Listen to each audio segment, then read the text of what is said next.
Hi, I'm the Space Quest historian. These are the Space Quest primers. This is like, imagine you had a test in the morning and it was about Space Quest and you had no time to play through the thing yourself or watch any Let's Plays of it.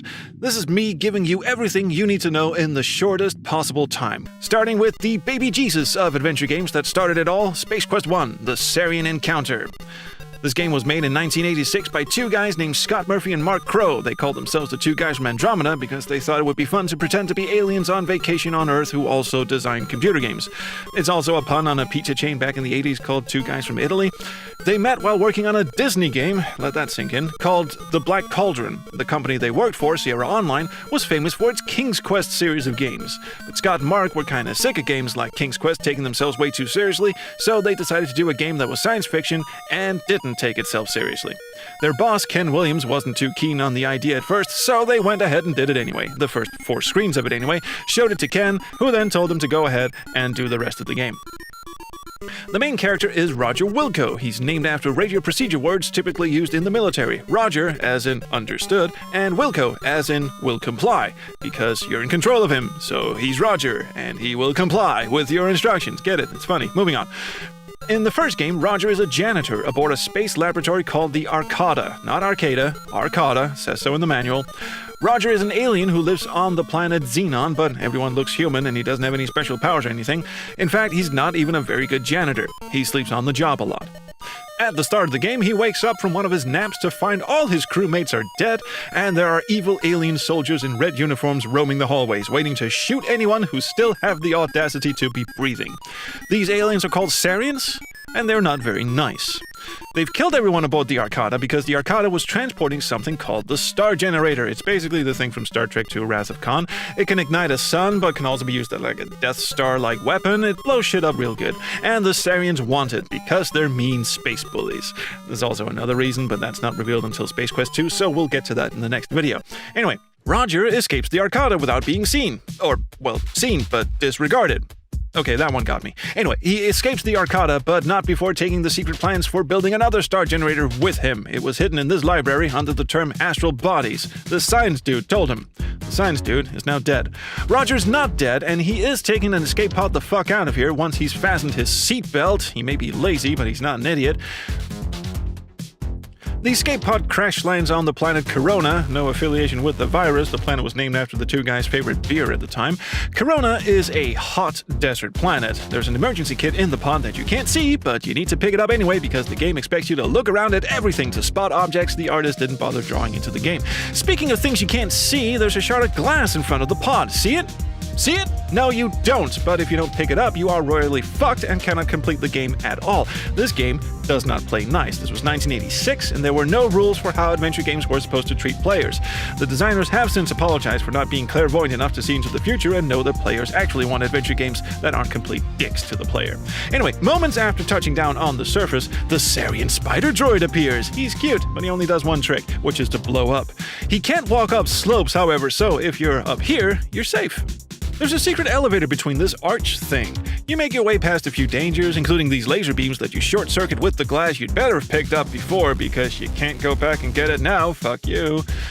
A giant hologram tells Roger to take care of a beast on the surface called Orad. He's cute, and he does do tricks, but they all involve making you dead, so you don't want to get near him. There are 2 ways you can get rid of him. One, you can toss your water bottle at him. There was a water bottle in the emergency kit you picked up. This does get rid of him, and in a very spectacular fashion, but this also means you'd better haul ass back to the underground cave before you die of thirst. Speaking of things to get rid of, there's still that spider droid outside. And there are also 2 ways to get rid of him. You can stand near this rock and wait for 60 fucking hours until he walks under it and then drop the rock on him. Maybe. Okay, there we go. The second option for both of these lovely cutesy creatures is to simply introduce them to each other. Bam! Match made in heaven. Right, return to the hologram, show him the goods, and he turns out to be this 4-armed gentleman who lends you a skimmer. A skimmer's like a moped without wheels. And off you scoot towards the only settlement on the planet that isn't populated by murderous beasts or carnivorous holes or whatever this penis-looking thing in the sand is supposed to be. This settlement is called Yulin's Flats. It's a pun on flatulence. This took me an embarrassingly long time to figure out. Anyway, inside the bar, you overhear what sector the Sarien's big bad mothership is in, which is called the Deltor. Now you need a ship to take you to the Deltor, but you're broke, so you need to play this slot machine. If you get 3 skulls, it outright kills you, so you can either save scum through this, and save scumming is like when you save your game after each win and restore if you lose, but you can also use the cheat where you just type in holy fuck and just pick the outcome. You can also type in holy shit, or holy balls, or holy fart, really any swear word works. You can also show the bartender a coupon to get 5 Bacchusoids and a free beer. The coupon isn't actually in your inventory, it was in the original game box, but you can actually redeem it inside the game itself. I know, that's some advanced level ARG shit right there. Anyway, now that you're rich, Tiny here will sell you a spaceship, but he's full of shit. One ship sends you to the bottom of the planet, the other one sends you off into the dunes. The only ship that actually works is this one, but it needs a droid to fly it. So you buy a droid, you can redeem another magical coupon in this store too, that was also in the game box. And off you go to be a hero or something. This wasn't your ship to buy anyway, by the way. Did I mention Tiny's an asshole? But don't worry actually, if you wait around the entrance of the bar long enough, the same dude comes up and tries to mug you. So fuck him, it's your ship now, off we go. You get to the Deltor and put on your jetpack. You got a jetpack from selling the skimmer that didn't belong to you to this dude. Once you're inside, you immediately discard the jetpack because who could possibly use a jetpack in the future, right? Your goal is to get a Sarien disguise, but you have no idea how to do that. Through dumb luck, you find yourself in a washing room, and there are 2 ways to get here. Either you rely on your cunning and ingenuity by first putting your jetpack in this trunk, then pushing it against the wall so you can climb on top of it and use the army knife that was in your emergency kit to cut open this vent, then climb up a floor, then climb back out through this other vent, or you can just open the trunk, get in, and have someone carry you there. Once here, we realize we've absolutely no plan whatsoever, so with nothing else to do, we climb into the washing machine and cartoon logic our way into a disguise. Boom! We now have infiltrated the Deltor. Let's celebrate with a kiss. We got a point for that. Here's the star generator. They've got one scrawny dude guarding it, but you can't just fight him. You have to go up here to the armory and get a ray gun. And you might think you just go down there and shoot the guard's ass, but you can't for reasons. 1, you lose your helmet on the way down, because you may not be stupid, but you're still kinda clumsy. And 2, you just can't. Anyway, what you have to do is also get this grenade while the armory droid isn't looking, and drop it on the guard's head. No one sees or hears you doing this. You will still lose your helmet, and it's a gunfight back to the star generator room. Search the guy, deactivate the force field around the star generator, key in the self-destruct code. Oh yeah, there was a self-destruct code. I hope you took the time to read the Astral Buddies cartridge back in the room with the 4-on Coronian dude, otherwise you're boned. And if you didn't remember to take the cartridge back after you were done reading it, you're also boned. Anyway, the generator is going to blow now, so Roger shoots his way back to the only escape pod aboard the ship and blasts off as the Deltor explodes behind him. A parade is thrown in his honor, and he is bestowed the Golden Mop, because fuck you, you are your job. If you forgot to get the cartridge back, they still throw you a parade, but the text is slightly different. See, their son was dying, they needed the generator to... It's not important, the game is over. Ta-da! Space Quest 1, the Sarien encounter, was a hit, so the 2 guys immediately began work on its sequel, Space Quest 2, Vohaul's Revenge, and that's the game we'll be talking about next, kids. Space Quest 2 was released 1 year after the first game in 1987. It was still predominantly a 2-man job. Mark Crow drew the graphics, Scott Murphy did the writing and programming, and they both came up with the story. The game picks up a short while after the first game. In the first game, you return to your home planet Xenon, a hero. At the start of this game, you've been promoted to head janitor of a janitorial staff of precisely 1. Everyone's forgotten about your heroic deeds, and you are essentially back to scrubbing decks and johns, but this time on a space station orbiting your home planet. Not for long, though, because a shuttle docks with the station and you're sent to clean up a bad case of space sickness. Inside the craft, you're mugged and taken to the giant asteroid fortress of Sludge Vohaul. Who? Well, apparently the whole plot to steal the star generator in Space Quest 1 was his idea, and he's a bit pissed off that you nixed it. His new plan is to send an army of genetically engineered life insurance salesmen to Xenon to, I guess, annoy everyone to death? Yeah, so to prevent you from further meddling, he orders his ape-men guards, yes, they're supposed to be monkeys, to take you to his forced labor camp on the aptly named planet of Labion. But the dumbass chimps forgot to fuel up their hovercraft though, and it crash lands in the jungle below, killing everyone but you. While on the planet, you catch fleeting glimpses of these little pink dudes. You even help one down from this tree. Fans of the games have named these little dudes Pinkins. Trust me, they become important later on. 2 other things that become important later on, not just in this game, but the next one as well, is this glowing gem you find in an underwater cave. and this mailbox from which you order a Labion Terror Beast mating whistle. Don't worry, I'll explain in due time. You also meet these lovely carnivorous mushrooms, this lovely root monster, this lovely swamp monster, and this lovely hunter monster who captures you and plans to roast you alive. This game does not fuck around. You escape from the hunter monster and climb down this chasm, avoiding being grabbed by this weird gorilla-like monster, and make your way into a dark tunnel. Predictably, the tunnel floor gives way, and you find yourself in a clearing populated by, no, not a monster, these cute little pink dudes. They let you use their shortcut tunnels, which, of course, is populated by a giant squid monster, because of course it is. And your only source of illumination is that glowing gem you picked up earlier. You make your way through the tunnel maze without being turned into squid food, have a nice rinse in a whirlpool, and wind up at the base of the shuttle launch pad you started from. The entrance is blocked off, but one toot on our Labion Terror Beast mating whistle summons a Labion Terror Beast monster, and just so we're clear, that was a mating whistle, so he's expecting to fuck you to death. You confuse him with the Rubik's Cube you picked up back at the orbital station and head on towards the shuttle launch pad. There's a guard patrolling the upper catwalk here, but not to worry, there are two ways you can go about getting past him. Number one is to just simply Metal Gear Solid your way up to the elevator, yell at the guard, or throw a rock into the bushes to make him come down, then sneak your way in while his back is turned. Number two is much more fun. It involves waiting until the guard is standing still at the center of the catwalk, then flinging a rock at his head using your own jockstrap as a bolo, killing him instantly. Told you this game doesn't fuck around. Once inside the shuttle, you lift off and escape the planet, only to have the shuttle be remotely hijacked by Sludge Vohaul and redirected back to his asteroid fortress. Bummer. Once there, you're surprised to find no death squads to welcome you. Instead, you're all on your own. But don't worry, old Sludgy Boy has left plenty of surprises for you, including, but not limited to, these murderous floor scrubbers, these gorilla-like punchy beasts, these mechanical Terminator-like androids with cattle prods for dicks, and most insidious of all, this not at all copyright-infringing alien monster. If you get caught by this alien, it gives you a big ol' smooch, and the game carries on as normal until, right at the end, a little baby alien bursts from your stomach and it's game over. And no, there's no way to avoid that. If the mama alien gets you, you are dead. You just don't know you're dead until some 20 minutes later. Tricks and traps aside, once you get to Sludge Vohaul's inner sanctum, he miniaturizes you and keeps you in a jar.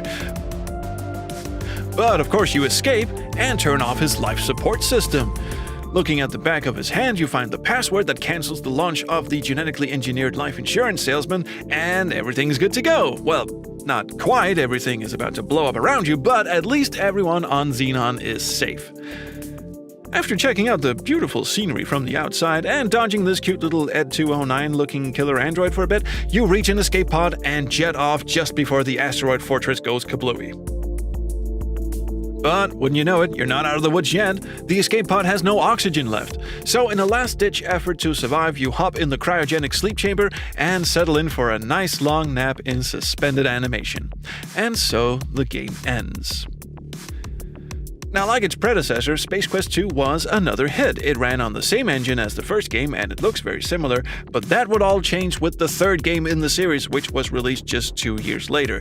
The escape pod Roger used to escape the self-destructing asteroid fortress of Sludge Vohaul at the end of the last game has been floating in deep space for, quote, an indeterminate amount of time. Roger is still in the cryo chamber in suspended animation, but that's all about to change, as he's picked up by an automated garbage freighter and dumped in with the rest of the trash.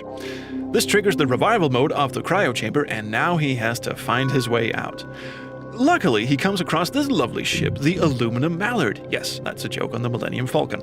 He fixes it up and blasts out into deep space in search of his home planet. But unbeknownst to him, he's being followed by this walking copyright infringement, but we'll get to him in a moment.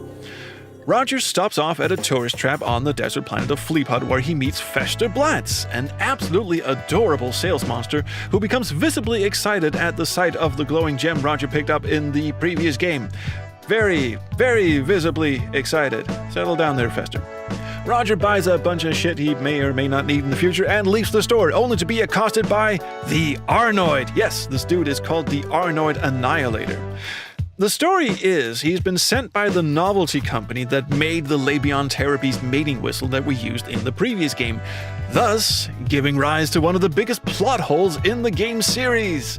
The order form that we use to procure the whistle with clearly says Free Labion Terrorbeast Mating Whistle, and this has been confirmed as a plot hole by one of the game's designers, Mark Crow. I mention this little factoid now because this isn't the first time this whistle will come back to bite Roger and any semblance of plot continuity in the ass, but we'll get to that in a couple of episodes. Anyway, Arnord here gives us to the count of 10 to run away because he's just such a nice dude. And run you should, because if he catches you, he'll turn you into a human pretzel. The only way out is to kill him, which you can do in two ways. You can grind him up in these gears, or you can feed him to these weird pod-like creatures. Now this predates Half-Life, people, so stay out of my comments. It's not really clear why we stopped at this planet in the first place, but at least now we can leave again. So who's hungry? Let's stop by Monolith Burger for some grub.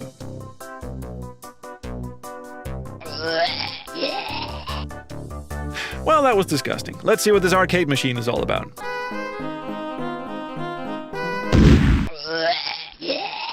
Well, that was likewise terrible. Wait, what's the secret message you get after landing the chicken 10 times? Why? It's from the two guys from Andromeda, creators of the Space Quest series. Wait, what? Yeah, it turns out they not only made this game, they're actually in it too. Sierra Online was really into meta stuff and fourth wall breaking back then. You'll see, it gets weirder. Anyway, they say they've been captured by an evil software company called Scumsoft, real subtle, and forced to churn out bad arcade games. And if Roger doesn't rescue them, they'll never get to make another Space Quest game, and he'll effectively cease to be, or something. It's never really explicitly stated what the stakes are. In fact, this whole business with the secret message in the arcade machine is entirely optional, but it's the only thing that even vaguely tries to explain what the plot is, so yeah, well, you'll just have to fill in a few blanks yourselves.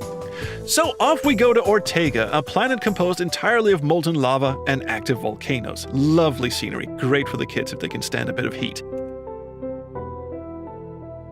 Anyway, on this planet is a shield generator that keeps the evil software company's headquarters hidden.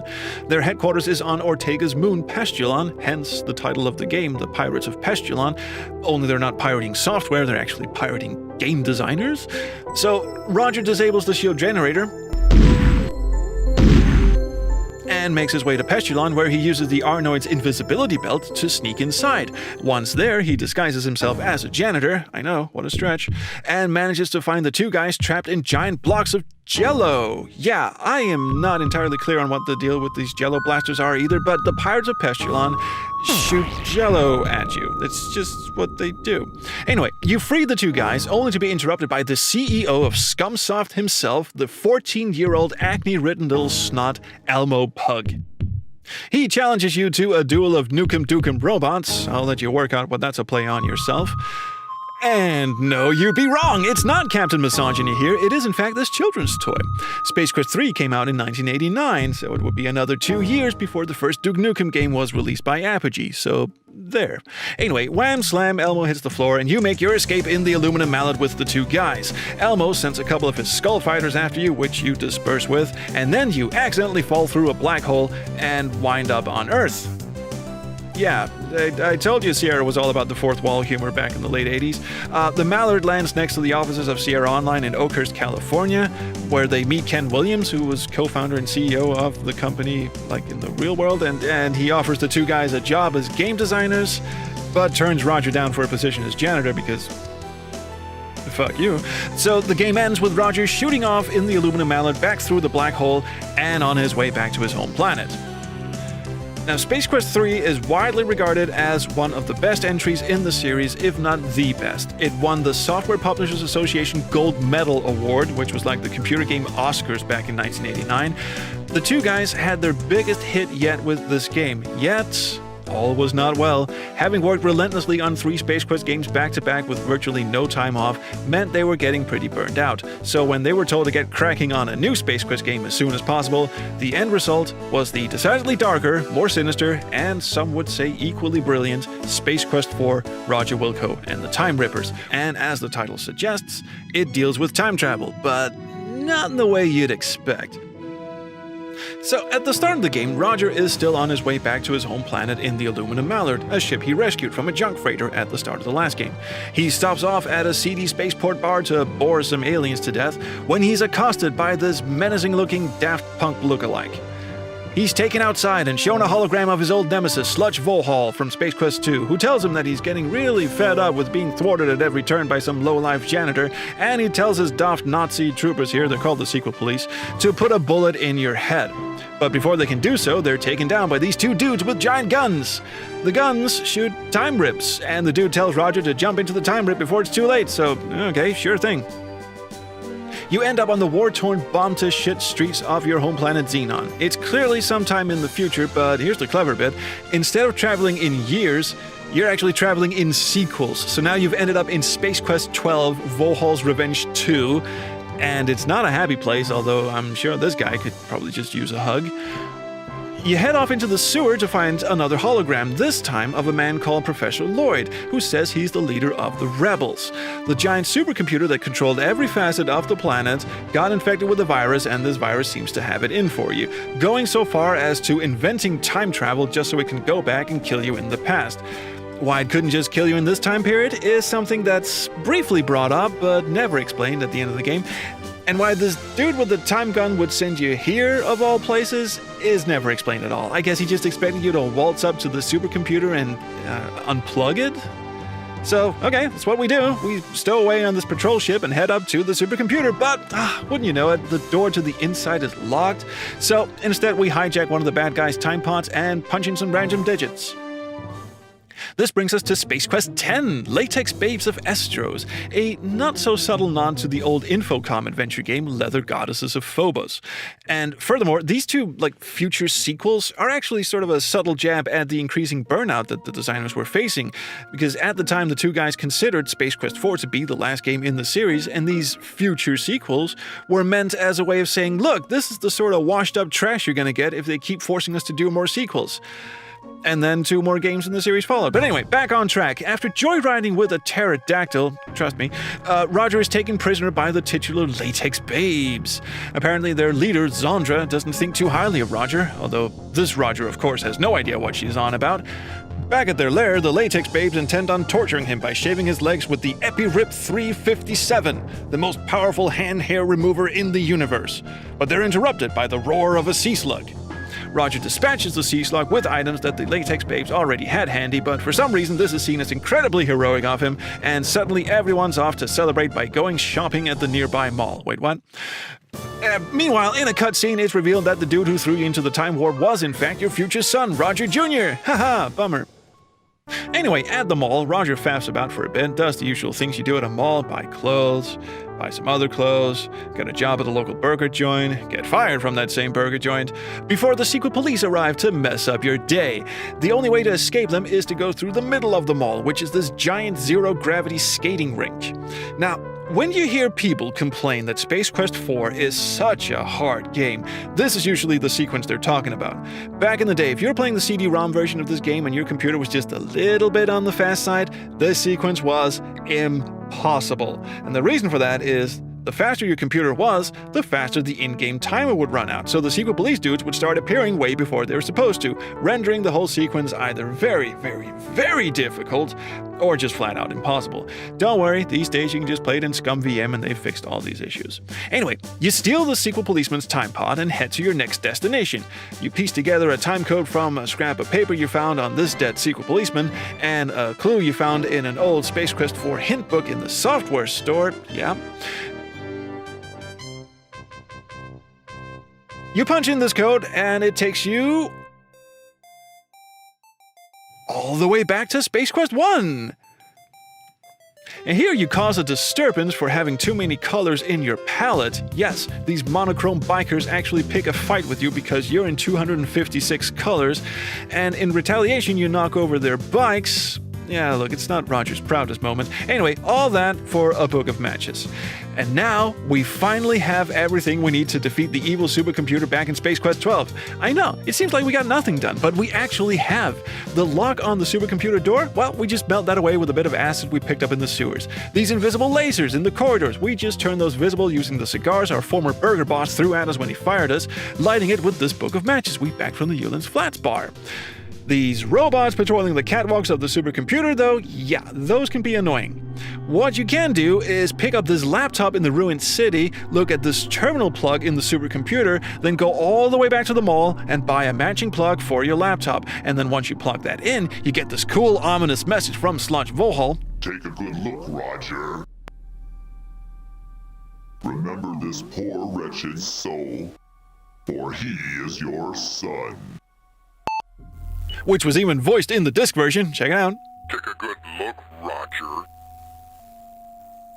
Remember this poor wretched soul, for he is your son. And then it shows you the location of each of the killer droids. Or you can just go up here, go down the stairs, wait for this droid to move halfway across the screen, then go back up and make your way to the control room. From here, you start the formatting process that will wipe out all of the supercomputer. You make your way to the inner sanctum, have a bit of a scuffle with Sludge, who has taken over your son's body, and then you put Junior's mind back into his body, and whoop-dee, game's over. Junior drops some enigmatic hints about his mother, Roger's future wife, and then shoves Dad back into the time rip. And that's where the Space Quest saga was supposed to have ended. Space Quest 4 was a masterpiece of meta-humor, brutal design, and a technical marvel for its time. And the fully voiced CD-ROM version even featured absolutely pitch-perfect narration from Gary Owens. You're not sure what it is, but you bet it would look cool spewing through the propellers. After it was complete, the two guys from Andromeda split up and went their separate ways. Scott Murphy stayed in Oakhurst, California, while Mark Crow moved to Eugene, Oregon to raise a family and work at Sierra's sister company, Dynamics. But it didn't take long before Sierra decided they wanted more Space Quest, and if the two guys weren't going to do one together, then maybe just having one of them do it would be good enough. And so, 2 years after Space Quest 4, in 1993, we got Space Quest 5, The Next Mutation. Now, between Space Quest 4 and 5, the world around Roger has changed quite a bit. Everything's gone a bit Star Trek in that there's this big federation of planets full of aliens, and they have an academy for spaceship captains, and Roger now wants to become a starship captain, even though he already had a ship and was ostensibly captain of that. But anyway, the game starts at StarCon Academy, where Roger is predictably doing very poorly. He cheats on the final aptitude test, and thanks to a rodent-induced malfunction, he comes out top of his class. I'm not sure why he needed to cheat on the exam if the rat was going to chew up his results anyway, but here we are. We got our own starship, and because our commanding officer, that's this guy, hates our guts, our starship is actually a garbage ship, so we're right back to being a janitor again. Yay! This hateful snot, by the way, is Captain Quirk. Yes, this game is very heavy on the Star Trek puns. He doesn't like us, and we don't like him. This is Beatrice, the woman our future son told us was going to be our future wife. She's alive and well in Space Quest 5, and has only the faintest idea of who Roger is, and isn't very terribly impressed. So, we're off to clean up the galaxy. The first planet we stop off on, we pick up this life form in the trash compartment, and it's this lovely little guy. He poops acid, but that's okay. I'm sure he'll make a great pet once he's housebroken and stops trying to lay eggs in your trachea. Second planet, we're suddenly attacked by another killer android. The galaxy sure is full of killer androids. This one was also sent by the same novelty company that the first one in Space Quest 3 was sent from, and for the same dumb reasons that, as I explained back in the Space Quest 3 primer, is actually a huge plot hole that doesn't make any sense. These guys are essentially mad that Roger didn't pay for a whistle that was free all along. So you beam down to this lovely planet, jam a banana in the robot's jetpack, and beam her back aboard your ship because your chief engineer thinks he can turn her into your science officer. Sure, why not? You also break into her ship and steal her cloaking device. I'm sure this is all perfectly legal. Next planet we head to, we intercept this sinister clandestine transmission between a disgusting roach-like creature and whoever this guy Quirk is talking to. Haha, see what I did there? Remember, we hate Quirk, probably because he wears a toupee or something, I don't know. Anyway, since that's all for one day's hard work, Roger and his crew zip off to the local space bar to have a drink and unwind. Roger's chief engineer almost immediately gets into a fight, so Captain Quirk has him thrown in the brig. Well, we can't go anywhere without our chief engineer, so we feel perfectly justified in causing a huge destructive distraction by flooding the bar with these tiny little space monkeys, and then busting him out by melting the prison bars away with acid. Also, the bar explodes because too much space monkey. Essentially, we just blew up everyone's favorite drinking establishment because our commanding officer is a dick. I'm sure this is all perfectly legal too. We're then told that we have one last trash pickup to take care of, so off we scoot to this lovely rock. There's no trash signal, so Roger and his navigation officer Drool beam down to figure out what's wrong. Here's what's wrong. Drool shoots this mutant man, which somehow reverses his mutation, don't ask questions, and he points you towards the can of mutagenic sludge that turned everyone on the colony into these half-melted blob monsters. The can says Genetics Research Lab, so maybe we should go see how they're doing. But before we can do that, we get a distress signal from the Goliath, who says they're under attack. And meanwhile, back on Quark's ship, Quark is looking, well, his usual lovely self, really. I'm a bit pimply, but I'm sure he'll be fine. So, of course, being the helpful sort of people that we are, we zip on over to the last known coordinates of the Goliath, even though the game just showed us it's too late to help anyone. But anyway, lovely planet, nice and mushroomy. Here's an escape pod, looks like someone made it out alive at least. And what a lovely frog. Can never have too many of those. Oh look, there's Beatrice. Of course we get ambushed, and of course we're saved just in the nick of time. But speaking of nicks, one of the mutants blasted Bea just before we got transported away, so into the cryotube you go, honey, until we find a way to get you better, or everyone dies. Also, don't fuck up this bit of the game, or the game will Marty McFly your ass out of existence. Right, well, good thing we stuck around in orbit long enough for the Goliath to track us down and start shooting at us. We can hide in this asteroid field, but our dumbass engineer can't keep his feet on the hull while doing repairs, so of course we have to go and haul his ass back onto the ship. Right, now we're all good. Now we can head off to that research lab and start asking them just what the dealio really is. I'm sure they'll be more than happy to answer a few questions. Oh, they've abandoned the whole station. Great. There's a bit here where the transporter turns you into a fly and then you turn back again. It's all just here so you can find the secret lab, read the logs that tell you that these guys were bribing Captain Quark to dump their toxic garbage on colonized planets, and that, surprise, surprise, when shit backfired on them, they took off and ran. Spoiler, none of these guys are ever brought to justice for any of this. Quark is the main antagonist now because he's dirty and mutated and a bit of a prick, but the dudes who actually caused the catastrophe, never mentioned again. Anyway, back on the ship, Spike somehow solves the mystery on how to cure the mutation using the transporter. Who knew the little fella had a PhD in microbiology? So we test it out on our comatose future wife because it's not like she's important or anything, and stunningly, the little acid pisser was right. Through the magic of technobabble, we've somehow separated out all the mutation gunk from Beatrice and flushed it into space, where I'm sure it can do no harm whatsoever. Okay, so now we know how to cure the pimple epidemic. Let's zip on over to find the Goliath and try it out on them, ignoring, of course, that it's the fucking flagship of the Star Confederation and built like a brick shithouse. But if the infected colonists could board it in their little ragtag shit pile of a rocket, I'm sure we can too. And indeed we can! We make our way through the most god-awfully monotonous crawl-space maze in adventure game history that frankly all but kills the momentum of the story stone dead, until we reach the switch that turns off their shields and get captured. Not for long though, because our pet killer robot beams over and shoots liquid nitrogen out of her tits, disabling everyone and giving us time to rig up this transporter so we can cure the crew of about 12 people? Seriously? Is this all of the Goliath's crew?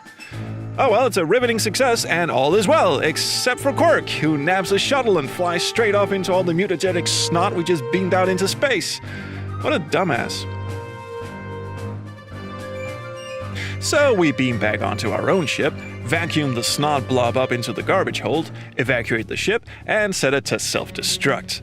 Then we steal his ship and speed off just in time to watch him blow up into a million chunky, gooey pieces. That'll teach him to be such a dick. And so the game ends with Roger now in command of the StarCon flagship, his girl by his side, and off they fuck into the sunset or whatever. Space Quest V is also regarded as one of the high points of the series, but for very different reasons than the previous two games. It is a bit of a tonal shift due to the fact that it was only developed by one half of the original two-guy development team behind the first four games. Mark Crow, now working at Dynamics in Oregon, was asked to do Space Quest V as a sort of litmus test to see if Dynamics could do adventure games in Sierra's SCI engine, which evidently they could. Little did Mark know that back in Oakhurst, California, a fella by the name of Josh Mendel had been pitching ideas for a Space Quest sequel even before development of Space Quest V started. And while he didn't get to do Space Quest V, by the time Sierra once again clamored for a new sequel, Josh was put in charge of making Space Quest VI, a game that turned into such an awful experience making, he quit halfway and left it to the other half of the original duo, Scott Murphy. The Space Quest series came came to a screeching halt in 1995 with this game, Space Quest VI, The Spinal Frontier. And I say screeching because it does end on a bit of a cliffhanger, and plans for a Space Quest VII were in fact underway after this game. But then Sierra, the company that made these games, went to shit and eventually got sold off in one of the biggest financial scandals of the modern day. So if you want to know more about that side of things, my advice is to read this book, The Sierra Adventure by my friend Sean Mills, where he's interviewed a bunch of former Sierra employees. Or if you want the scoop from the executive office point of view, there's this book, Not All Fairy Tales Have Happy Endings, written by the founder of the company, Ken Williams. Both books are excellent, and I highly recommend them. So, okay, Space Quest VI. Where to begin? It was primarily written and designed by Josh Mandel, the sort of unofficial third guy from Andromeda. For many years, Josh had been contributing writing to a bunch of Sierra games, not least of which Space Quest IV, where he, among other things, wrote these fantastic parodies of contemporary games in the bargain bin. And the somewhat ill-advised remake of Space Quest I, where he practically wrote all the stuff that wasn't in the original game. So Josh had been pitching ideas for a new Space Quest game since Space Quest IV ended, and was told that he could do Space Quest V, but then Sierra turned around and gave that project to Dynamics instead. When that game was done, he was then told he could do Space Quest VI instead. His plan was to bring the series back to its roots of Roger bopping around planets and having a good time, but he thought, instead of planets, how about we shrink him down to miniature size and have him bop around human organs like they were different tiny planets? Okay, I am getting ahead of myself a little bit here, but not more so than the box cover of the game, which we'll get back to. As the game opens, Roger is put on trial for his heroic deeds in the last game. Already here, there's some confusion as to what actually happened, since the Admiral here says, "Due to your successful return of the SCS Eureka." Yeah, anyway, this is all just to bust him back down to janitor so we can send him off and have fun on other planets. The crew he had in Space Quest V, not even mentioned once in this game. Beatrice, his girlfriend, destined to become his future wife, mother of his son that saves him at the start of Space Quest IV, only mentioned in passing and never actually appears in the game. So, Roger is assigned to a ship called the Deep Ship 86. Yes, it is shaped like a jockstrap. That's a callback to the jockstrap we used in Space Quest II, because Sierra actually got an angry letter from a mom about that, so they thought, fuck it, we'll make the ship look like a jockstrap. Eat shit, concerned moms. And is on shore leave on this shithole of a planet called Polysorbate 60 when he's captured and kidnapped by two burly goons. He escapes their apartment by electrocuting one of them and having the other, dance off screen? Okay. And constructing a homing device out of this piece of junk. His homing signal is picked up by Stellar Santiago, and no, you didn't blink and miss something. She's never been introduced or even mentioned in any of the previous games, but she and Roger are actually good friends.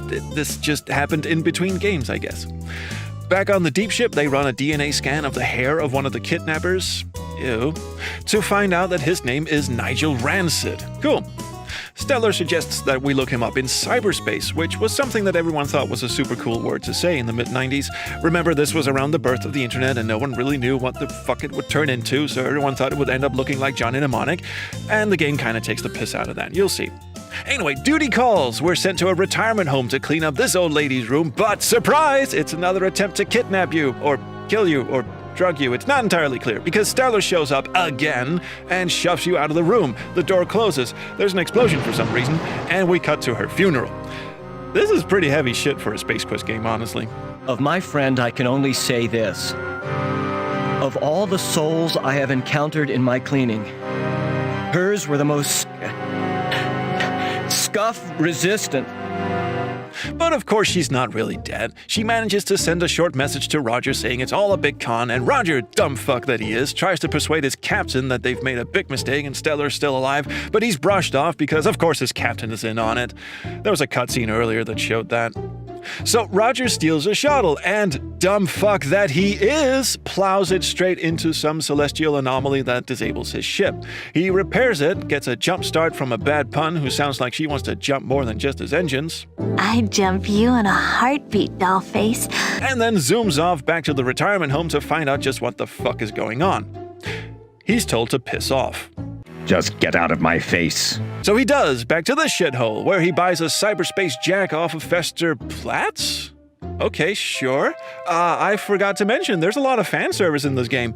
Earlier you met Elmo Pug, the CEO of Scumsoft, who's now a drunk who sells cheat codes to arcade games for booze. And Roger's quarters aboard the Deep Ship are littered with shit from previous games. But anyway, now we can finally get into cyberspace and check up on this Nigel Rancid character. Here's what cyberspace looks like. Remember when people used to call the internet the information superhighway? No? Well, they did back in the mid-90s, and this is a joke on that. So Roger finds a bunch of files in cyberspace that connect Nigel Rancid to Sharpay, the old woman who tried to steam us in her room, and her doctor, Dr. Bellows, who is the one that told us to piss off earlier, and whose computer we're currently using. Why is he just letting us use his? Never mind. We print out all this shit, flash him the damning evidence, and he tells us that, okay, Stellar isn't actually dead. She's actually just part of this gross anti-aging experiment that you were supposed to have been the subject for, but you kept escaping, so they thought, fuck it, we'll use this bitch who keeps rescuing you instead. The doc has injected these tiny little nano-robots called nanites into Stellar that are currently busy rearranging her brain to implant Sharpay's consciousness. He proposes we shrink down Roger to miniature size and inject him into Stellar's body so he can get to the brain and stop the nanites. It's important to note at this point we're about 2/3 into the game, and this is the first anyone has ever mentioned anything about getting shrunken down. So, way to hype up the ending of the game, Gamebox. It's kind of like if the trailer to Raiders of the Lost Ark said, oh, by the way, there's a cool exploding head at the end. Okay, we shrink down, get injected, and land on Stellar's stomach. See, we can't go straight up to the brain right away. We have to clear away some of the nanites that are piddling around inside her intestines too, for some reason. We drown them in stomach acid. Glub glub, motherfuckers. And of course, we broke our ship when we crash landed here, so we have to hitch a ride on this tapeworm. Cute little fella, isn't he? To the appendix so we can score some silver from this tooth filling. Yeah, our ship runs on silver, apparently. Just go with it. Finally, we can lift off and head to the brain. We take a sweet ride down this frankly disgusting elevator shaft into the brain itself, zap the giant Sharpay mech that's digging around in Stellar's gooey bits, and blast off through this pustule on her face. All in a day's work. Stellar is surprisingly spry and alert for a person who just had her head drilled to bits, and seems to have pica because all we found in her guts were like fingernails, screws, and a tapeworm. She tells Roger there's something big on the horizon in his future, and we never find out what that is because the game ends here. And not just the game, but the whole series. Now, as I said at the start of the video, the follow-up game Space Quest 7 was cancelled when the company was going to pieces. And as for this game, well, it wasn't terribly well received, and behind the scenes, it was such a fucking nightmare to make that Josh Mandel left the company halfway through its development. A very reluctant Scott Murphy took over the reins as project leader and ended up being the only one credited on the back of the box, which he was massively upset by and didn't know about until the box was already in stores. So thank you and fuck you. The game does have its moments, and most importantly, it brought back Gary Owens as the narrator. Oh, give me a break. Let me put my boots on. It's getting deep in here. But, like Space Quest 5, it has a very different vibe than the first 4 games, owing to the fact that once again, the magic combination of Scott Murphy and Mark Crow was missing. Anyway, a couple of fan games have since speculated on what might have happened after the events of Space Quest 6, most notably Space Quest Vohaul Strikes Back. And to your right is your beloved Beatrice, also in grave danger, and did I mention skimpy outfit? And Space Quest Incinerations. Oh, the dagger in the chest. And various other places. Both are free, full-length games that do a pretty damn good job of wrapping the story of Roger Wilco up to some extent, but as far as an official ending to the series, never got one. Now, there used to be a bit here about who owns the rights to Space Quest. It used to be Activision. Now it's apparently Microsoft and Activision, so who knows in the future. But I'm just going to end the video here. Cheers very much, and I'm going to see you around the Chrono Stream. So, TD, and Hardy Ha. See ya.